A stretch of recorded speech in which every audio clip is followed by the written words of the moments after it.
Olá, boa noite, irmãos e irmãs, aqui do nosso canal do YouTube e também do nosso Facebook do Apostolado. Salve Maria, estamos todos juntos, mais uma vez, mais um programa do nosso Apostolado de Defesa Católica.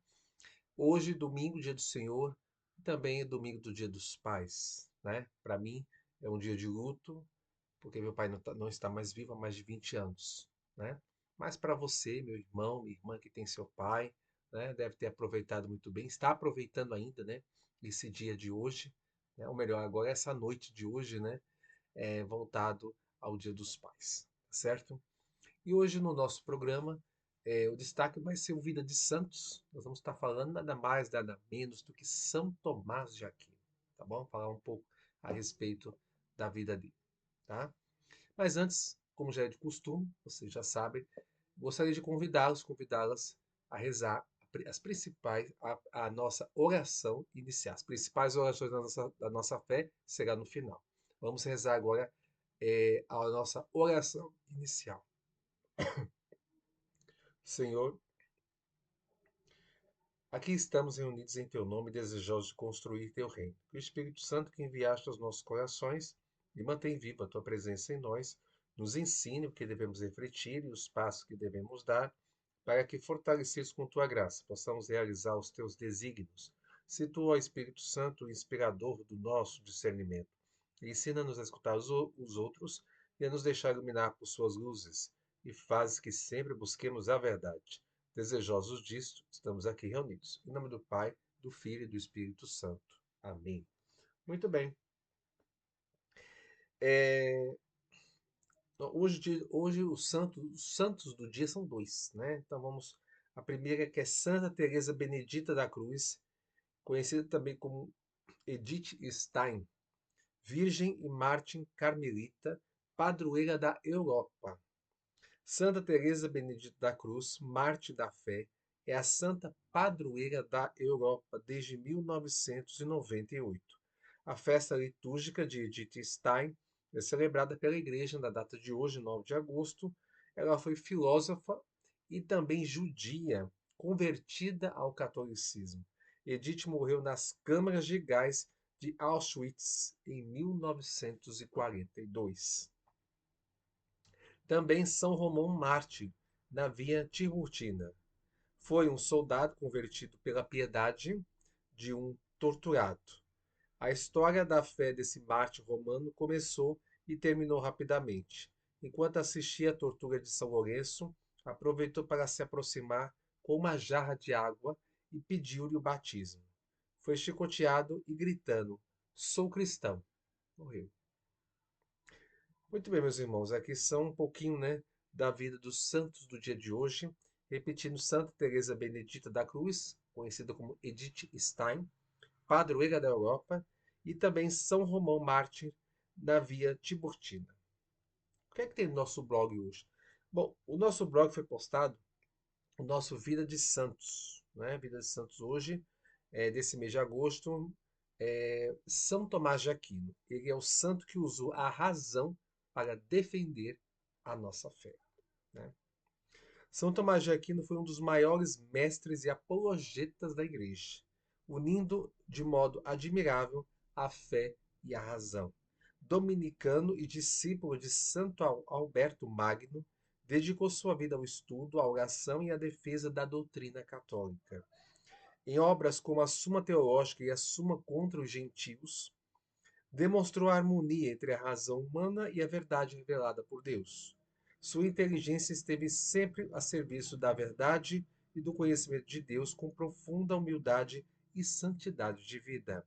Canonizado no ano 1323 e proclamado doutor angélico, São Tomás permanece um grande exemplo de como a fé, iluminada pela razão, conduz o homem à verdade.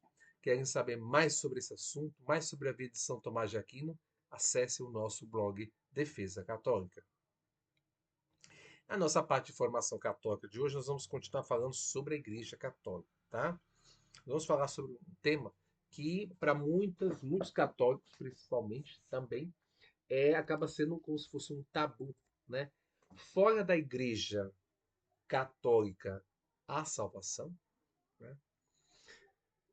que significa de a gente dizer, a gente afirmar que fora da igreja não há salvação? Significa que toda salvação vem de Cristo, que age por meio da igreja. Seu corpo, a igreja é o corpo de Cristo. Cristo é a cabeça. A igreja é o corpo. Então eu não posso separar o corpo da cabeça. Se eu separar o corpo da cabeça de qualquer pessoa, essa pessoa vai morrer. Então precisa estar unido a cabeça, que é Cristo, e o corpo, que é a igreja. Precisa estar unida. A cabeça precisa estar unida ao corpo. Então nada de dizer Cristo sim, igreja não. Isso aí realmente não existe. Igreja sim, Cristo sim. Ok? Aqueles que, sem culpa própria, ignoram o Evangelho e procuram sinceramente Deus podem alcançar a salvação. Porém, quem conhece Cristo e se recusa a entrar na igreja se afasta do meio ordinário da salvação. Tá? Quem é o Papa? O Papa é o sucessor de São Pedro, sumo pontífice vigário de Cristo na terra, sendo o chefe visível da igreja e sinal de unidade entre todos os cristãos. Quem são os bispos? Os bispos são sucessores dos apóstolos, pastores das dioceses e mestres da fé. Em comunhão com o Papa, formam o colégio episcopal que tem autoridade sobre toda a igreja. E quem são os presbíteros, ou padres, e os leigos? Os presbíteros, ou os padres, colaboram com os bispos na pregação, celebração dos sacramentos e condução pastoral. Os leigos são todos os fiéis que, sem pertencer ao clero ou à vida consagrada, participam da missão da igreja no mundo, testemunhando Cristo em sua vida cotidiana, ou seja, todos nós. Eu sou um leigo, ok? Tá certo? Muito bem. Na semana que vem a gente vai continuar ainda falando sobre a Igreja Católica, tá bom? Agora eu gostaria de compartilhar com vocês os nossos notícias católicas. Eu separei 3 notícias aqui para que a gente possa conversar sobre o assunto. Então vamos lá para o nosso Notícias Católicas. A primeira notícia é morte do cardeal Júlio Duarte Langa, de Moçambique. A Igreja Católica de Moçambique despediu-se nesta semana do cardeal Dom Júlio Duarte Langa.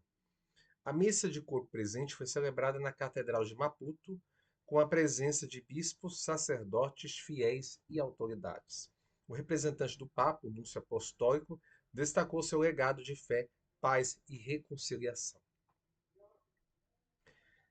A outra notícia é que o bispo de Jundiaí adverte fiéis contra a Fraternidade Sacerdotal São Pio X e defende a adesão ao magistério vivo como uma autêntica tradição. O bispo de Jundiaí, Dom Arnaldo Carvalho Neto, publicou em 7 de agosto uma nota pastoral sobre a Fraternidade Sacerdotal São Pio X. Na nota, afirmou que o padre Rodrigo de Oliveira Silva, por sua adesão à Fraternidade Sacerdotal São Pio X, encontra-se em uma situação de cisma e excomunhão. Segundo o bispo, os atos ministeriais do sacerdote e dos ministros vinculados à fraternidade são ilícitos. A declaração ocorre após a Fraternidade Sacerdotal São Pio X ter ordenado 4 bispos sem autorização do Papa Leão XIV em 1º de julho na Suíça. Dom Arnaldo também advertiu os fiéis leigos contra uma adesão formal à fraternidade e contra a rejeição da autoridade do Papa e dos bispos em comunhão com ele. O bispo exortou os católicos da Diocese de Jundiaí a permanecerem firmes na comunhão com o Romano Pontífice e o Colégio Episcopal. Ele destacou que essa comunhão se manifesta na unidade de fé, na celebração dos sacramentos e na obediência aos legítimos pastores. Ao final, pediu aos fiéis que reconheçam o magistério vivo da Igreja como expressão autêntica da fidelidade à tradição. O padre Rodrigo havia sido suspenso pela diocese em fevereiro, após decidir unir-se à fraternidade na ocasião, e a diocese proibiu de celebrar os sacramentos e exercer atos de jurisdição em nome da igreja na diocese de Jundiaí. Jundiaí é uma cidade do interior de São Paulo, né? E para a gente concluir, né, uma notícia aqui que chamou a atenção também, que o padre Zezinho desiste de redes sociais por causa da polêmica gerada por sua crítica ao Frei Gilson. O padre Zezinho anunciou sua saída das redes sociais após a repercussão de uma entrevista sobre o Frei Gilson. Na entrevista, ele reconheceu que o trabalho do Frei Gilson faz bem à igreja e ensina muitas pessoas a rezar. Ao mesmo tempo, aconselhou o frade a ser mais gentil e menos agressivo ao corrigir os fiéis durante suas pregações. Segundo o padre Zezinho, é possível ensinar e corrigir sem ferir ou humilhar quem está sofrendo. Um trecho isolado da entrevista, porém, circulou nas redes sociais, gerando uma falsa impressão de oposição entre os dois sacerdotes. O sacerdote lamentou que a situação tenha se transformado em adoração a um e o ódio ao outro. Ele afirmou que o corte da entrevista foi irresponsável e provocou ataques contra sua pessoa. Padre Zezinho também relatou estar cansado de críticas relacionadas às suas posições sobre política, doutrina social da Igreja e teologia da libertação. Após 60 anos de sacerdócio, decidiu silenciar nas plataformas digitais e manter contato apenas em grupo de catequistas pelo WhatsApp. Para ele, sua intenção era apenas oferecer uma reflexão paterna sobre a maneira de pregar e não criar divisão entre os católicos. Certo? São coisas, né? São polêmicas aí, mas que, né? Bom, a gente mais do que nunca precisa rezar, né? Rezamos pelo Padre Zezinho, pelo Frei Gilson, né? E também por todos os leigos, né, que fazem esse tipo de trabalho, às vezes de recorte de falas, né, nas redes sociais. Tá bom? Muito bem. Vamos às atividades do nosso apostolado, tá? Segue o diálogo através das redes sociais, tá bom? Os debates em vídeos na internet, debates sobre estudos a respeito da fé católica com crenças diferentes, nosso apostolado mantém. O nosso apostolado, Defesa Católica Pessoal Virtual, quem tiver interesse, basta entrar em contato. E o programa do apostolado, normalmente aos domingos, às 8 horas da noite. Certo? Nosso momento de pedido de oração. Você, meu irmão, minha irmã que estiver me assistindo, tiver algum pedido de oração, esse é o momento agora de fazermos, né? Daqui a pouco a gente vai rezar, pedindo a Deus, né? Que possa, claro, atender a nossas orações na medida do possível, né? A gente reza por todas as almas do purgatório, em especial pelos meus pais, né? E hoje, mais do que nunca, em especial ao meu pai, né? Falecido há mais de 20 anos, como eu disse, né? Também pelo meu irmão, né? E a gente reza também pela alma do cardeal, né? Dom Júlio Duarte Langa, que faleceu. Pela recuperação da saúde de todos, em especial pela minha saúde, e também pela saúde da senhora Isabel Amara da Silva, pelos ministros ordenados, pelo Papa, pelos bispos do mundo inteiro, por Dom José Rui, nosso bispo diocesano, todos os padres, pelo meu pároco, pelos diáconos e por todos nós leigos. Rezemos em especial também pelo apostolado de defesa católica, também pela conversão de todos e todas à única Igreja de Cristo, que é a Igreja Católica, assim Deus possa atender a todos os nossos pedidos. Amém. Convido agora os nossos irmãos e irmãs a, juntos comigo, rezarmos as principais orações da nossa fé.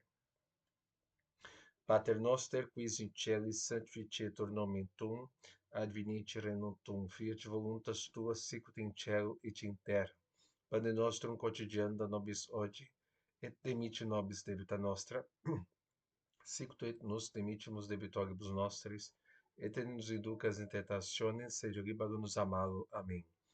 Ave Maria, gratia plena Dominus tecum, benedicta tui mulieribus, et benedictus fructus ventris tui, Iesus. Santa Maria, Mater Dei, ora pro nobis peccatoribus, nunc et in hora mortis nostre. Amém. Gloria Patri et Filio et Spiritui Sancto, sic era in principio et nunc et semper, et in saecula saeculorum. Amém. Muito bem, queridos irmãos e irmãs, encerrando por hoje mais um programa do nosso Apostolado de Defesa Católica, esse mês de agosto, um mês dedicado também as vocações sacerdotais, né? As vocações hoje, não só dos sacerdotes, mas a vocação dos leigos também, como o Dia dos Pais, né? E assim vai seguindo também as vocações aí dos religiosos, dos catequistas, tá bom? Enfim, então aqui a gente encerra mais um programa do Apostolado de Defesa Católica. Espero que vocês tenham gostado. Curtam, comentem, compartilhem. A participação de vocês sempre é bem importante, tá bom? Então é isso. Fique com Deus. Uma santa abençoada fim de noite. Uma abençoada semana que se inicia. Salve Maria.